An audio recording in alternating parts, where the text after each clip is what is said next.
Your pet's recovery from surgery doesn't end after leaving our care. They'll need your continued support at home.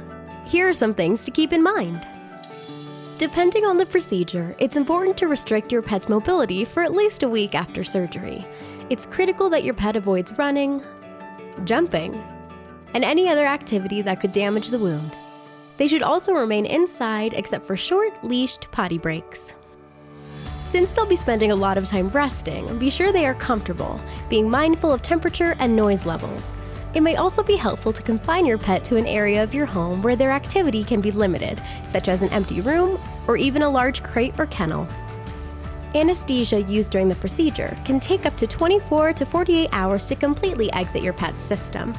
Contact us if your pet continues to act drowsy after that.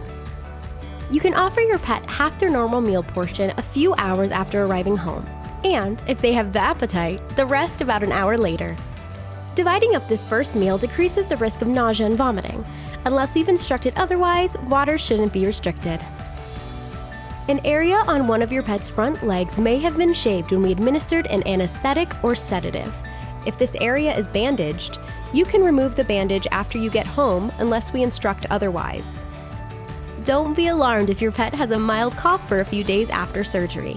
Their throat may have been mildly irritated by a tube that provided oxygen and anesthetic during their procedure. Contact us if coughing continues or worsens.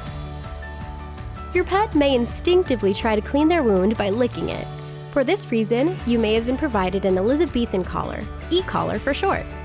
While many pets resist wearing an e-collar at first, most pets will tolerate it after a while. There are also various e-collar options, such as soft cones and inflatable collars, as well as alternatives like wound wraps or recovery suits to suit your pet's comfort and needs. Resist the urge to give your pet a break from the e-collar, as it only takes a few seconds for a pet to remove stitches or staples, or otherwise damage their wound. If your pet manages to remove stitches or staples, call us immediately. A normal incision should be clean, with edges together. The skin surrounding the incision should appear normal or slightly red or pink.